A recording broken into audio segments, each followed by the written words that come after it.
Welcome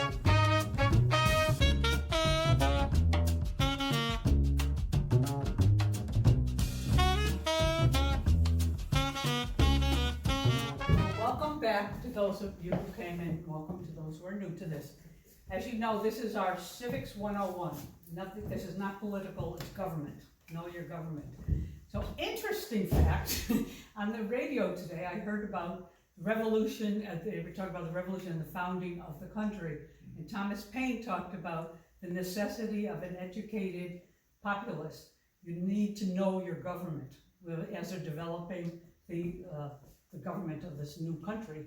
And they said how important it was to have knowledge of the government, know how it worked. And then they developed libraries. So I really like this show. So it's libraries, newspapers, and the importance of an educated populace.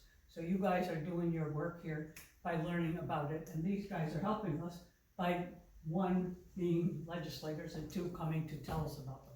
So the first session was on the county executive.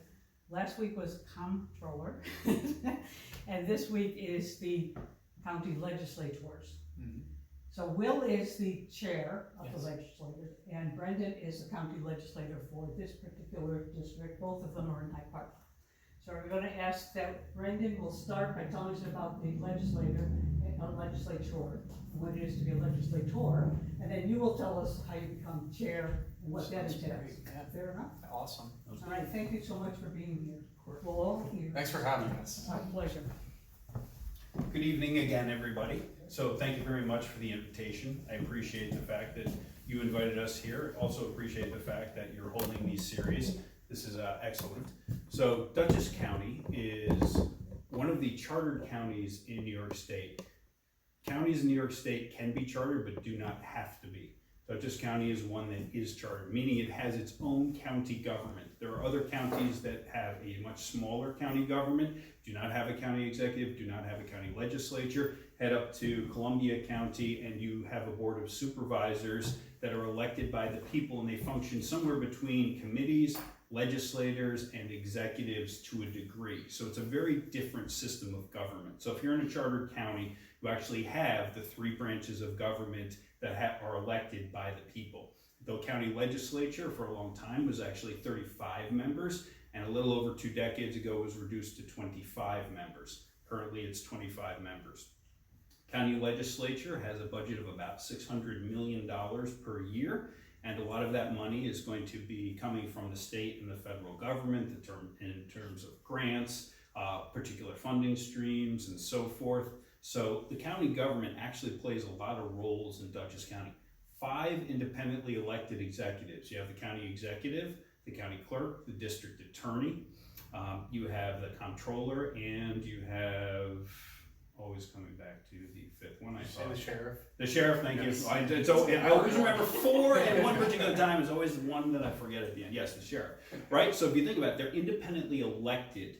Okay, they don't come from the county legislature, independently elected by the voters for 4-year terms.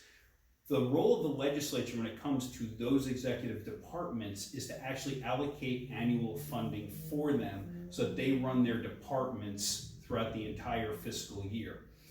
Those executives will often come before the legislature and ask for a budget amendment in which they're asking us for particular funds that they want to spend on particular programs that go beyond what was already in the prior year's approved budget.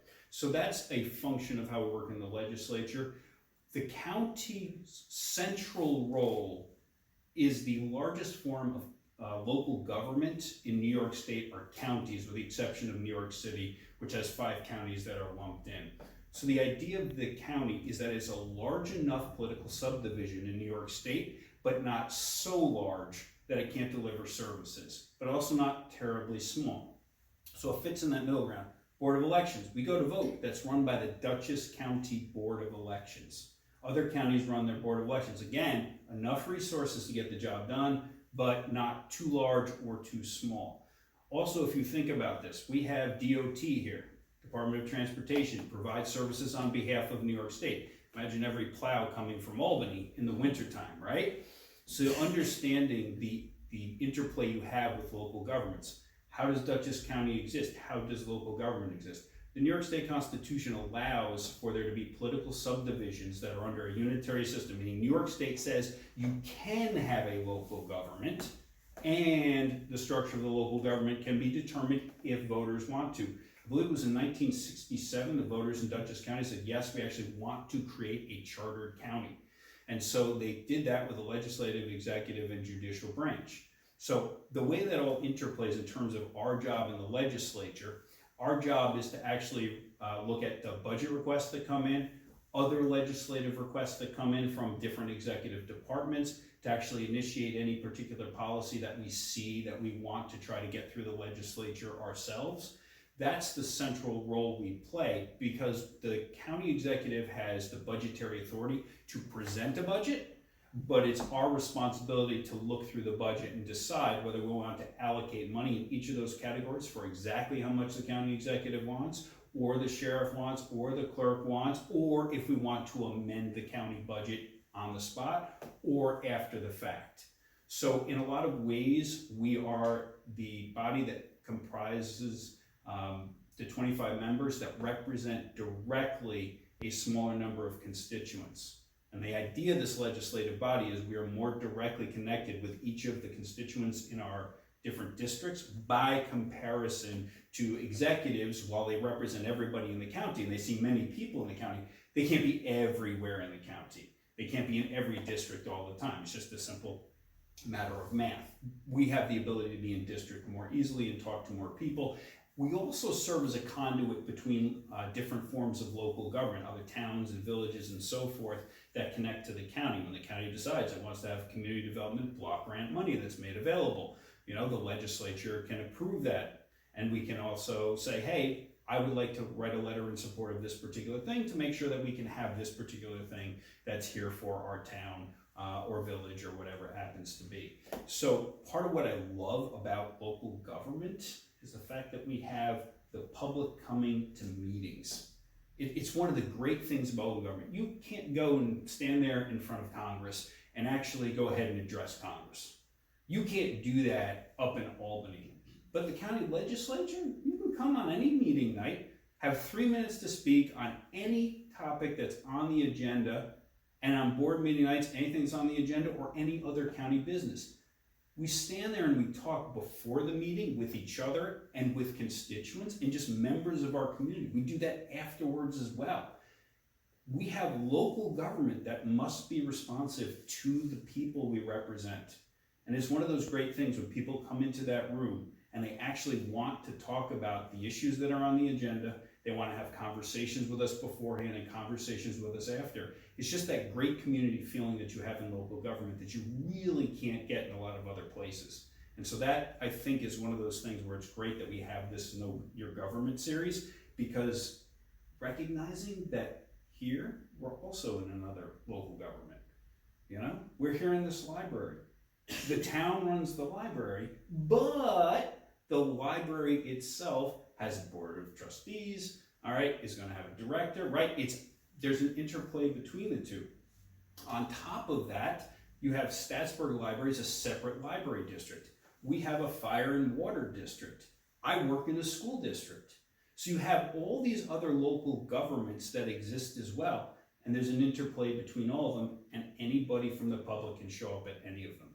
And I think that's one of the great things. And speaking of Tom Paine, right? You stole my thunder there with common sense and Tom Paine, right? I teach history, right? I love to teach about Tom Paine, right?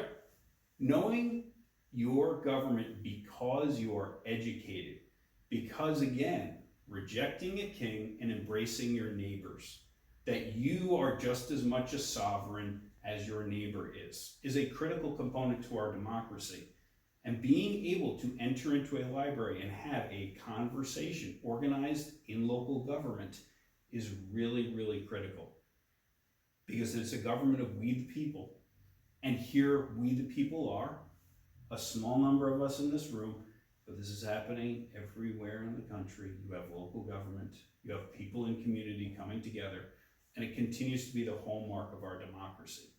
Remember, the New England Town Hall that people like to talk about, you actually can have people who are members of the public who live in the town who can vote on any and everything because it's a small enough group of people. When you get to larger numbers, you can't quite do that. But still, here we are, representing about 11,000 people in each of our districts in the county legislature. So it's a pretty neat thing to be able to do that. So, want to have Will go next, and then any questions I after? think Brennan gave such a great Sorry, that was summary, really but, oh long. man, now I don't even know what to talk about for the I'm legislature. sure you'll be fine. So, did you want to ask any questions of Brennan, or wait till I give a little spiel? And then ask for both, yeah. Well, so I think Brennan gave a great overall breakdown of the legislature, and I guess I'll explain from my perspective how I got to learn about county government and the legislature, how it all exists, right? So I'm 30 years old. Back when I was 18 years old, I graduated from FDR High School, went to Marist College. I knew nothing about county government at the time.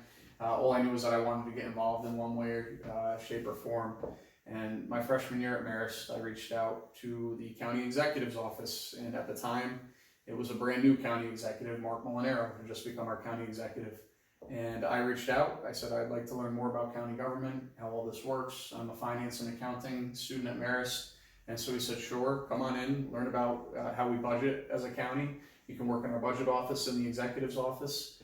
And so I went there, and I worked for a year, learning the intricacies of how a county budget is created and developed. And I actually, lo and behold, came to find out that there is a legislature, not something that I was really even aware of at the time. I knew we had a county executive, but I came to find out, wow, we have 25 elected members who represent all these different districts around the county. And so I made the decision at 19, I've learned a little bit about how county government operates, essentially as Brendan just laid out. And I said, I want to give it a shot myself and run to represent the people of Hyde Park in the town of Poughkeepsie. And we run in districts that have about 12,000 people in each of them.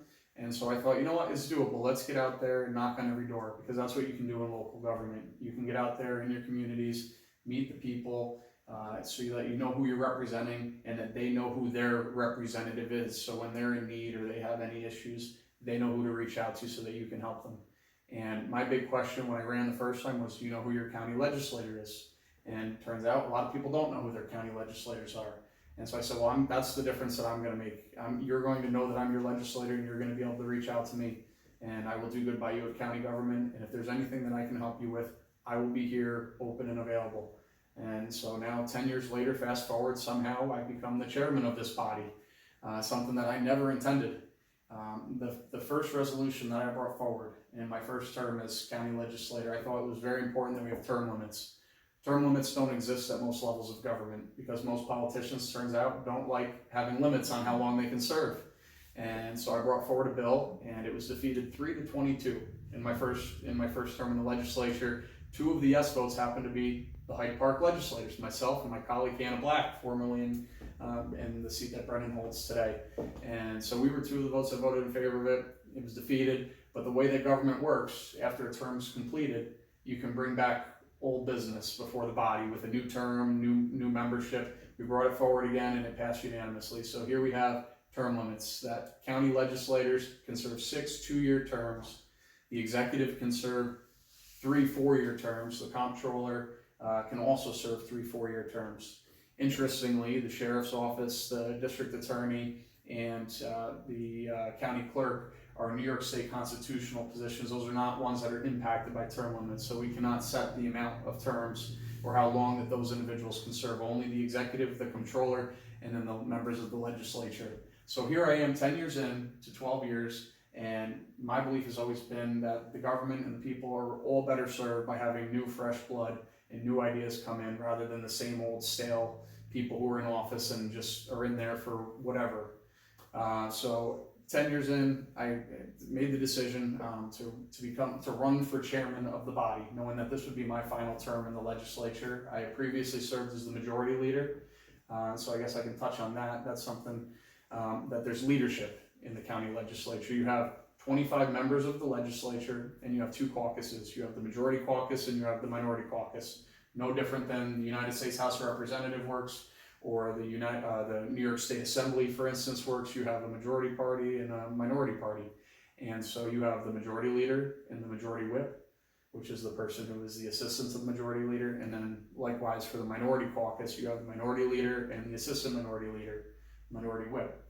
But then someone has to set the agenda and be there to represent everyone, to be the central figure to help set the agenda every month, be the point of contact, so that if someone has a question, no matter which party, no matter which caucus, no matter what their beliefs, you have someone that you can reach out to and ask a question. How do I do this? Can we get this on the agenda? And that's what the chairperson is. It's very similarly, and correct me if I'm wrong, Brennan, but I think a way that I've always tried to explain it simply is it's like the Speaker of the House, kind of. You have that central figurehead. And so that's what I made the decision a year and a half ago, a little over that, to go for that, because I guess I can be open and honest. It was kind of it was a little bit of a conflict. Oftentimes you get multiple people wanting a leadership role, and so it was just getting messy. And I said, you know what, I never really wanted to be the chairman, but I'm happy to take on the role. I'm only doing 2 more years, and so here we are. As the chairman of the legislature, I have a full-time assistant who works in the office. We have a legislative clerk who also happens to reside here in Hyde Park, Lee Wager, if anyone knows Lee. She's a great lady. She's our clerk. And our deputy clerk is also a Hyde Parker, actually. So we're very well represented in Hyde Park in county government, with a county executive, chair, clerk, deputy clerk, multiple county legislators. I think Hyde Park gets a really some good representation in county government. But so in our office we have, as I said, my assistant, we have the clerk to the legislature, deputy clerk, and 2 secretaries.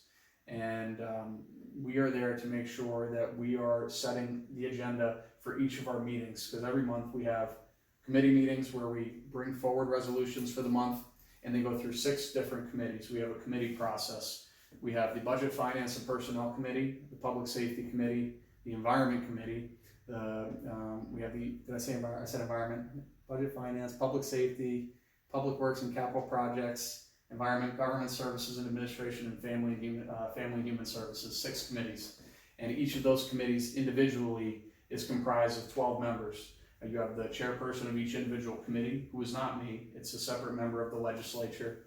They have a deputy chair, and then membership from the rest of the body of legislators.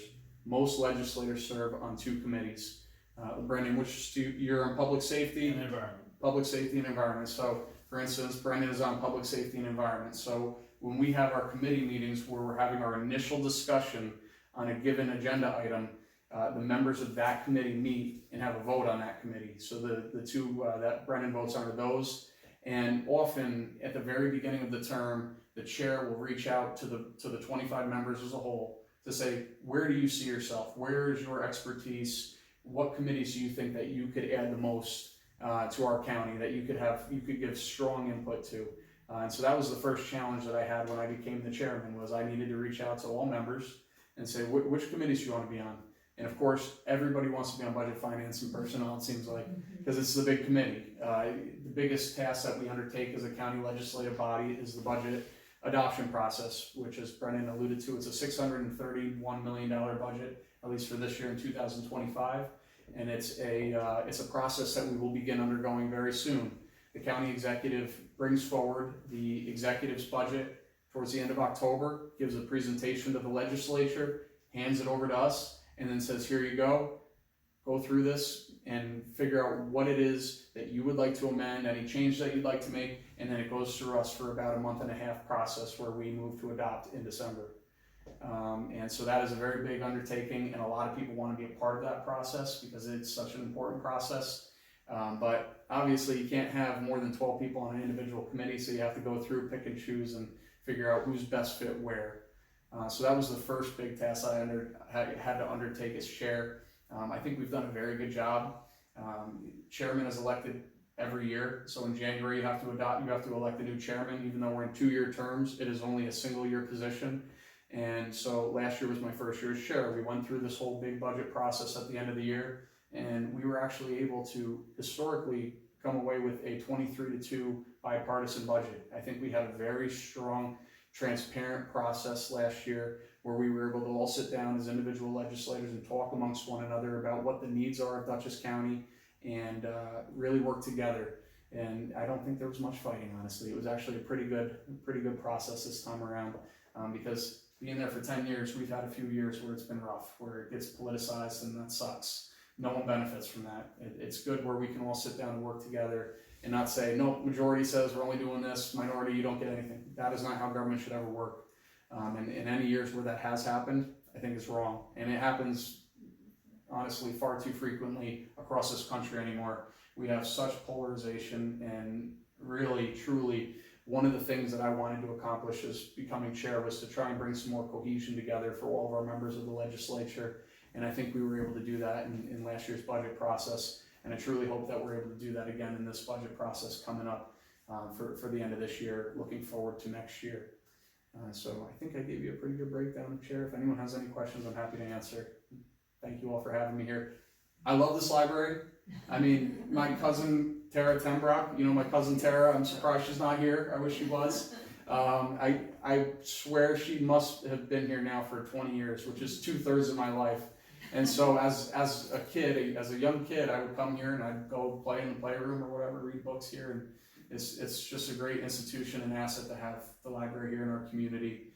And it's something that I know Brennan and I have both been very supportive of for grants for our libraries. Even if it's not directly county dollars, we're happy to advocate to the state or to the federal level to ask for more money to come back here to benefit our library, because it is our tax dollars and we want to make sure that we get our fair share here in Hyde Park and support our library system here in Staatsburg and all across Dutchess County. Thank you.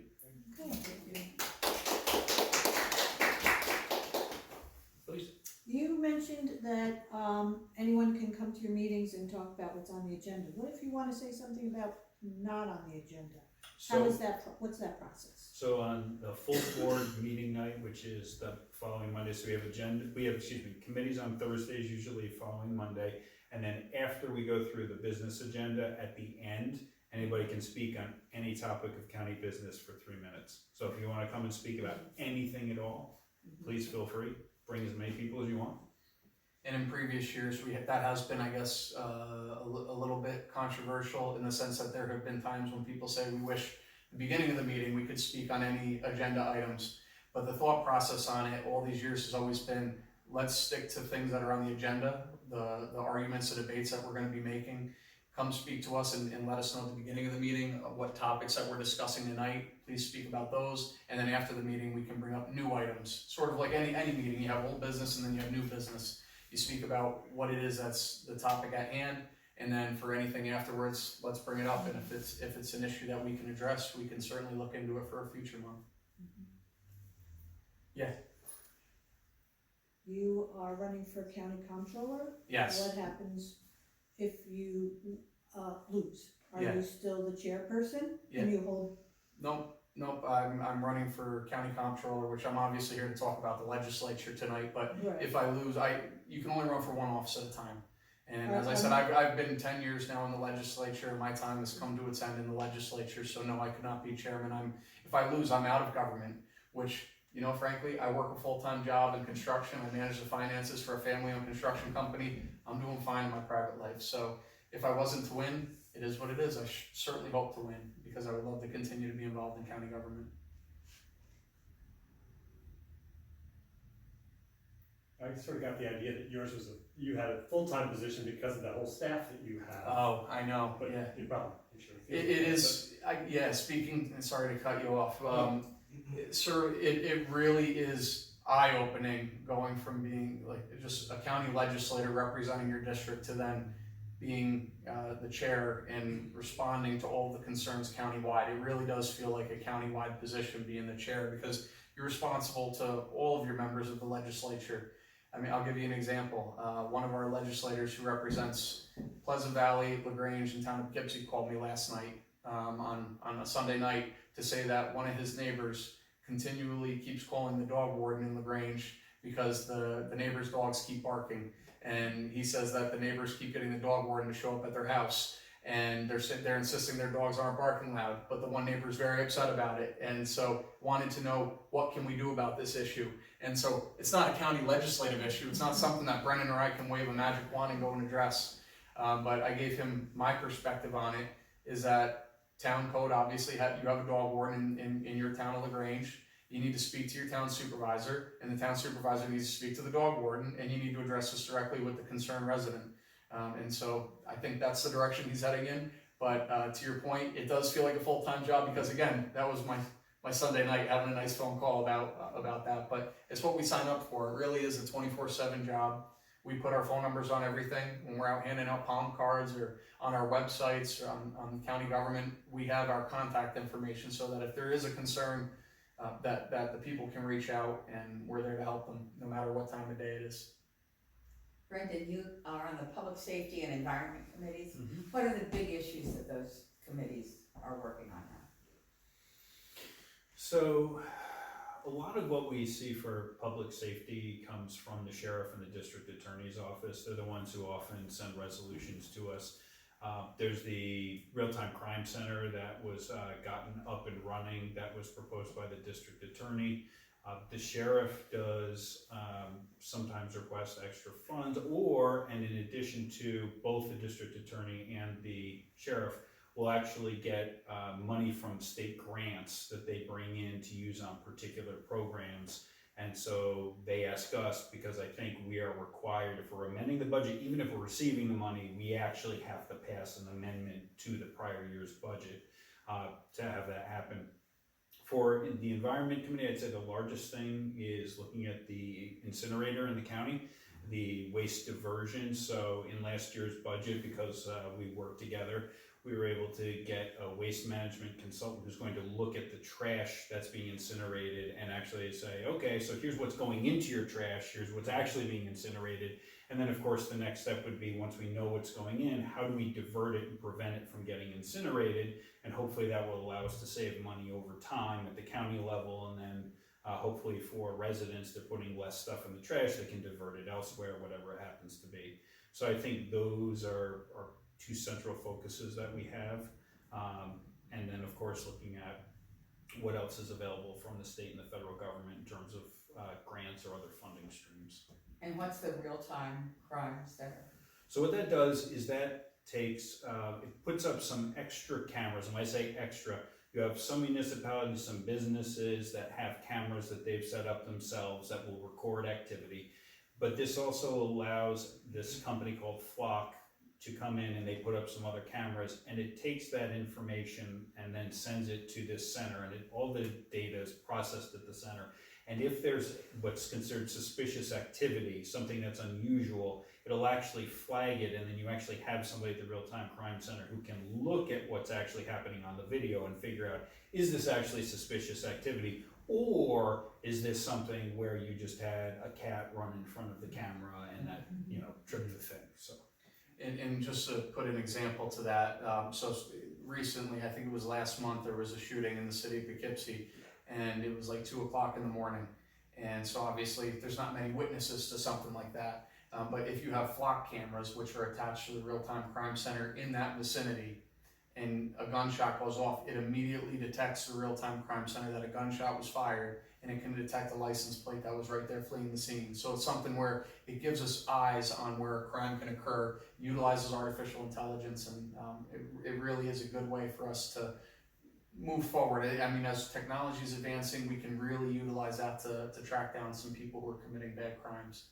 And for the, to Brennan's point with the environment, we're hoping that we can get an update from the Environmental Management Council, the EMC, and the waste consultant that we hired in the next 2 months. And we're hoping to get that before the budget process starts for 2026, so that we can take a look at that to see if there's anything we can do there. The hazardous waste collection they have twice a year, and once very well attended. One time I didn't get in early enough, so they only take, is that a county funded thing? Yes, it is. Yes. So to get that expanded to where there were more of them, would that require like more to go into the budget? Yeah. Yes, and it's in one of the lines in the Department of Planning. Okay. And I believe it might be 3, we might do 3 events a year. No. And I think we have $105,000, somewhere in that vicinity. Don't quote me on that, but it's somewhere in that vicinity that it costs us about $30,000 to $40,000 per event, where we host these household hazardous waste events. And we discussed it actually last year about what if we expanded it to 5, 6, 7, what's stopping us from doing that? because truly, if the need is there, for $30,000, $40,000, I think it would be worth it if we can eliminate more waste. But our commissioner for the Department of Planning had indicated when we asked him this during the budget process last year, he said that in a previous year when we had had 4 or 5, they weren't well attended. Something like the additional ones were not well attended and couldn't justify the price. And so I think it's something that it's the type of question we will ask every year. We'll ask at the end of this year when we get to the budget process, how did the household hazardous waste days go this year? If he comes back and tells us they were full and they were filled and they were very, very successful, I would make the argument, why don't we add a 4th day in there? Why don't we add another $30,000 to the budget to make sure that we can increase the availability for our residents? I guess right here and then gentleman back here. So I register voters. Yeah. And in an, well, you might call an off year like this, it's kind of hard to convince people to come out, and I'm sure you know. And people will ask, I don't know, what anybody stands for. So how do people find out what candidates stand for in the local elections? Do you want to start that one, or So, I'm happy to? we knock on doors, Yes. we put up billboards and signs, and we send mailers and so forth. So I think there's an attempt by candidates to go out and reach out to the public. But one of the things that would be really helpful too is for people to attend our meetings if they can, to watch our meetings online, because forgetting about the candidate piece, just seeing your elected representatives there on camera or in person who are actually doing the work of the legislature. And again, one of those great things is you can come and talk to us before the meeting, you can talk to us after the meeting, right? You can set up any appointment. I drive 5 minutes down the road and I can meet you at your door, and so can Will, right? So there, again, that's that local government piece of really engaging people. If they have questions, they are certainly feel welcome to ask. Well mentioned earlier, our cell phone numbers, our emails, we are very easy to find. So people are welcome to find us. If there are suggestions people have, you have suggestions for continuing to reach out, please feel free. I mean, that sounds fine, but, for example, I register students. You're not gonna go to the dorms and knock on doors. They're busy. They don't have time to go to meetings, not just students. Most people don't have time to go to meetings. Is there any central place? I mean, I'm in the League of Women Voters. We have Vote 411. We find that we send out candidates asking them to state their positions. We don't get back a lot of responses. So again, is there some other way other than either attending meetings online or in person that can be very time consuming? Is there a way to get a distillation? I know your little palm cards, have some of that, but. And I think that's where your organization is so crucial. It's so important that you help get the information out there, because we also have to remember a lot of these offices don't have an incumbent. For instance, the seat that I hold right now, I'm not running for re-election, so you have 2 brand new candidates that don't have a track record. It's not like they have a track record of this is what they voted on in the past. This one's raised your tax. No, you have no idea. So to learn how these individuals are, what their priorities are when they're running for office. Of course, as Brendan said, when you're going door to door, you're speaking to the voters directly. But for people who say live in dorms that aren't going to have the candidates come to their door, it's important that we have organizations helping to publicize and really go out there and ask the candidates, what do you stand for? What's your position on this? And then you're able to get that information out there. So I think that's very important, and I thank you for the work that you ladies do. You're welcome. But I mean, I have to say that when we ask the candidates, like I say, we don't get a lot of responses. And how do you ask the questions oftentimes? How do you We send a survey, I think, by email. Okay. To tell you the honest truth, it's very time consuming and labor intensive, and we're not doing it this year. So there are there's Ballotopedia, there's other forums, but some candidates just don't put their information up there. I would say another element, maybe specifically for students in dorms and so forth, I'm sure that any of us would be perfectly happy to go there if any of those institutions would like to just have a moment where they can just sit down, kind of like this, know your local government, where it can be even less formal and we can just have conversations about it. I'm sure we'd be happy to do that, and then they actually get to meet people who are involved in government, who are running for office and want to actually have those conversations. And some of them have civic engagement departments and some don't, but I can let you know which ones I know of that do have. Hmm. And you'd probably want the legislator in that district, you know, for example, Yeah. Bard, whoever's the legislator in that district Mhm. should go there. Absolutely. Sir?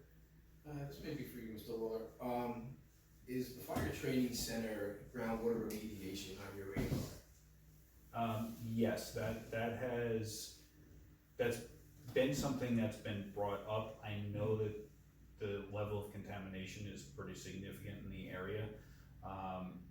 In terms of how we would actually remediate that, that has not been much of a discussion lately, but that's actually a very important issue, because that was, we looked at Fallkill, I think, a few years ago and recognized how much was in Fallkill, especially with the worry about soil disturbance and so forth within the Fallkill itself, and you might actually release more of it. Yeah. But no, that is a significant long-term issue that the county does need to spend more time and energy looking at. Anything for the local residents that have contaminated wells? I haven't heard or seen anything as of yet. I do know that something's happening with the airport, because they're to test the wells, because it turns out there's a lot of PFAS over there as well. So it's not out of the realm of possibility. I mean, certainly feel free to. Yeah, the state had tested our well and it's contaminated with that stuff. We just, And that's we what's, haven't heard anything in years on it. in going back close to 10 years now, when the county was originally looking to upgrade the fire training facility and having new training classrooms over there and really upgrading the whole property. The state DEC is ones that came in and put a stop work order on the whole thing because of the contamination over there in the ground from all the firefighting foam over the years that contributed to the PFAS, PFOS contaminants. And I asked for an update on this. As chairman, we sit in with all the department heads for the 5-year capital plan review, where each department comes in to speak towards, these are the capital projects that they see coming in 26, 27, 28, 29, 30, and so on and so forth. And that was a question I had for our Commissioner of Emergency Response. And that was still the same story that I was given, was that there's still a stop work order over there because of the soil disturbance. And it is troubling.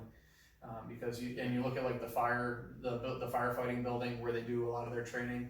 Now all these different fire companies around Dutchess County that used to be able to come here to one central facility are now using, out of the goodness of their hearts, the facility down in East Fishkill and I think in LaGrange. But now they're going out to these other towns and fire companies that have their own resources, and they're lucky enough that they're supporting them and allowing them to train there. But we are looking, I think in 26, we have a temporary building that's going up, was the response that I got, and then 2 permanent buildings that'll be going up in 28 or 29. But that's something we will ask for updates from the emergency response at the budget process coming up. Who's on point of contact? Because we haven't heard anything in years. Well, we are, the legislators, that's what I always think the legislator's best role is when you have a question related to anything in county government or anything in general, reach out to us, and if it doesn't pertain to us, we'll get you in contact with the state or whoever it is that the issue is. But for this issue, this is a county issue, it's something that we're responsible for. So who's gonna keep us informed? We will, yeah, and if you tune into our meetings, especially during the budget process, because these are questions that we will be asking of the department heads. And you're welcome to attend in person too, and we'll publicize those meeting dates and times. And I would certainly encourage you to do everything. The fact that you came here tonight and you brought this up now is really important and very good. Thank you for doing that. If you can, attending the meetings as well and speaking about this as other county business would be really helpful, because we can say a lot as well, and we can try to get information in progress, but adding the voices of the residents who are directly affected by it is really helpful as well, and hopefully will help to get the ball moving even faster. It's supposed to be a Superfund site, isn't it, now, at this point? I'm not sure, I haven't heard that part, but That I don't know, but it might qualify, but might not be At listed. that point? I'm sorry? Does that fall under New York at that point? it is. The gentleman saying that it is a Superfund site, off the top of my head, I'm not aware, but yeah. Did you have a question? 2 questions. One, did either of you ever have a meet the candidates night to see one of your opponents? And if so, how is it publicized? And my second question, before I forget it, is the cameras that you're speaking about, where are they located? Only in the city of Poughkeepsie, countywide? So they are, so it's, most of the ones that have been added by Flock are in the city of Poughkeepsie, but part of their system actually is, if municipalities want to actually opt in, they can actually add their camera systems as well that go through the real-time crime center. If a business owner decides to opt in, then that can happen, right? So that's an element of it's up and running and it's newer, but it will take time to bring in more of the municipalities and people who actually want to bring this in, because sure, right, we talk a lot about Poughkeepsie and you hear about crime in Poughkeepsie, but it happens in a lot of other places too, and the ability to actually get that information. And to just add one other element to that, what's great about it is it kickstarts the investigation, allows the police to move faster. You know, they would probably, through their regular police work, they would take their time, they'd do their work, and they'd find out, but it might take them days or weeks to get that initial start, because they have to go and try to interview witnesses and get the information, and then try to figure out who might have been around. But now they can have this as a starting point, and then they can go and do the rest of their work that much faster. And so I think it would be really good for towns and local businesses to tie in. Because that's what, I'm sorry, Yeah. No, one of the yeah. reasons that I think this is wonderful, and I've come to all of the sessions, is that I feel like the county, city of Poughkeepsie has a lot of problems, and they shouldn't be shouldering the brunt, that city of Poughkeepsie is shouldering the brunt of the problems. And you know, my representative is, you know, in LaGrange, and I wanna make sure, you know, I'm interested in how do we help Poughkeepsie rise up? Because, yeah, And I it's think been my mother moved to Hudson when I moved here, my grandfather was here. My mother moved up to Hudson. Hudson, I mean, is a whole different place than when she moved there.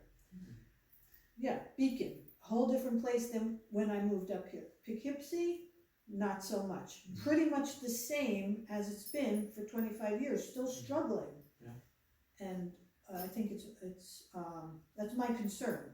And I think if you take a look, we are investing in the city of Poughkeepsie. We just had another round of youth grants go out, and I believe it was about a $270,000 pool. And this is something that's supposed to be spread out evenly across the county for all the communities, all the municipalities. And I think 140,000 of it went to the city of Poughkeepsie. So about half the entire pool went to the city. So we are doing what we can to support the city of Poughkeepsie, because if the city of Poughkeepsie is successful, the county can be successful. And just going back to the flock cameras and the real-time crime, I believe the Wappinger Central School District was the first municipality to join forces with that and approve it. So like, for instance, Wappinger Central School District now in all their schools is connected to this system. And so I think it's something that maybe the Hyde Park Central School District should look into, because maybe it does add better security for our schools. Like if it can catch someone walking in with an unidentified object, perhaps. Because I think these systems are meant to be that intelligent to catch things before events occur. And to circle back to your meet the candidates, that's not something that we organize. An outside group would be good to do that. Just wondering if you ever have had that opportunity. No. Okay. I haven't at this level. When usually it's at the realm above us. So a lot of people don't seem to be interested, unfortunately, in county legislative campaigns, which is unfortunate. I did run for state assembly back in 2018 when I was 22. I guess I was eager to get even more involved, and I ran, and I had several different Meet the Candidates events running for state office. And so I think it's really just a function that people are more interested at the higher levels of government, which is unfortunate, because the local level really is what matters most. This impacts our communities the most, what we're doing here locally.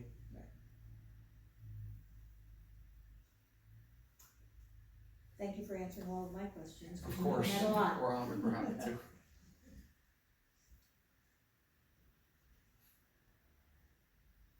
Here's a serious question. Is it too early for lawn signs? What do you guys think? Because I put out lawn signs, and I wonder that like campaigning, when is too early for someone to come knocking on your door to ask for your vote? In all your opinions, does anyone have a strong feeling one way or another? No, it's right now. November 3rd. Yeah. November 3rd? I only need 24 hours. The mailers can start in November. Oh, God. There's nothing worse than the mailer. And if I can tell you, there's one thing that I would love to do. If Brendan and I could agree to do this right now in a bipartisan fashion, and if we were legally allowed to do, it would be for campaign finance reform. I think it's horrible how much money comes in from outside of our areas. Frankly, my opinion is if you're running for office to represent a single district, the money should all be coming from there. It shouldn't be coming from anywhere else. But when I brought this issue up back in my first or second term, we were told that the state controls election law and that we don't have the ability to set campaign finance reform here at the local level. And I think that's disappointing. So if we're talking about campaign related things, that's one thing that's always aggravated me. Because I've always, at the local level, you can run on a couple $100. Go out there and just knock on doors, grassroots style. And I think that's really important. And I think that's how you get your best candidates is by people who are just truly out there working hard and doing the grassroots campaigns. So that's an issue that, looking back over my 10 years, I wish I could have been involved in a solution on, but I was told, nope, that's not something we can do at the county level. You brought up bipartisanship now, and actually in the beginning, I want to come around to that. When you decide on who's on what committee of the 6 committees, do you look at partisanship? I mean, not partisanship, but the parties for balance?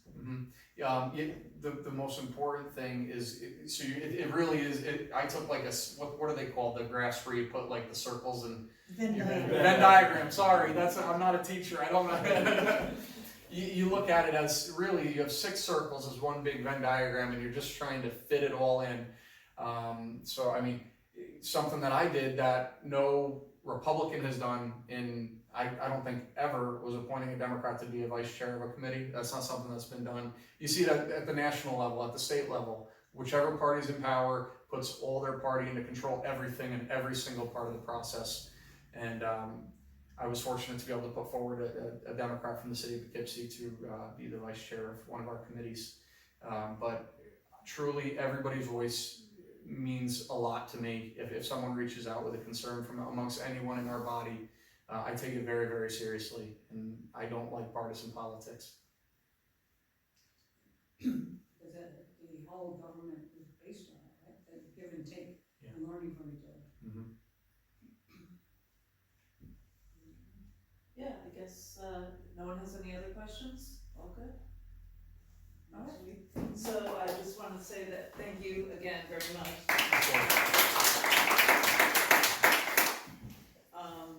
Just a reminder, next week we have the supervisor of Hyde Park, Al Torgiani, coming in at 5 o'clock, not 5:30, it's a different time. Same day, Monday. And then we're going to skip a week, unless I can book somebody else I'm waiting to hear. And then on September 22nd, we're going to have the Dutchess County District Attorney here at 5:30 again on a Monday. And I'm gonna take one moment, to plug a lot of county committees have openings for volunteers. So people can go on the county website and actually look for those opportunities. You can volunteer to be on a committee that will actually inform policy making that's done within county government. So if you know anybody who's interested in all that, they can look through the list, and we'd love to have more people who are part of the process. Excellent. Okay. Would it be wrong to ask Will to talk about the position he's running for? Sure. Well, I mean, I'll give a very brief, because I want to keep this to what we're doing now. But my background is finance and accounting. That's what I went to school for. As I said, I never wanted to be a career politician. Always, frankly, despise politicians that want to be in and just do it their whole life. And so I'm actually the CFO of a construction company down in Hopewell Junction, manage about $5 million a year. And we are just a local family-owned company. I've learned from the very bottom up how a small business works. What it means to be the head of HR, head of compliance, head of finance, because a lot of times in local small businesses, that's really what it is. You have someone helping manage all these aspects of a company. And I look at county government very similar. I look at it through the lens of a small business that you have all these different moving parts. And if you can understand a small business inside and out, I feel I understand county government, especially after 10 years serving. And Additionally, I'm almost complete with my master's degree in financial management from Marist University. So I certainly feel that I have the background and the qualifications for the position of controller for Dutchess County. You are the chief auditing officer and the chief fiscal watchdog of our $631 million county budget, following all the money as it comes in, following all the money as it goes out, making sure it's being appropriated the right way, and pointing out ways in which we can operate better. And you know, that all that being my background, that's why I'm running for that office this year. Awesome, thank you. Thank you.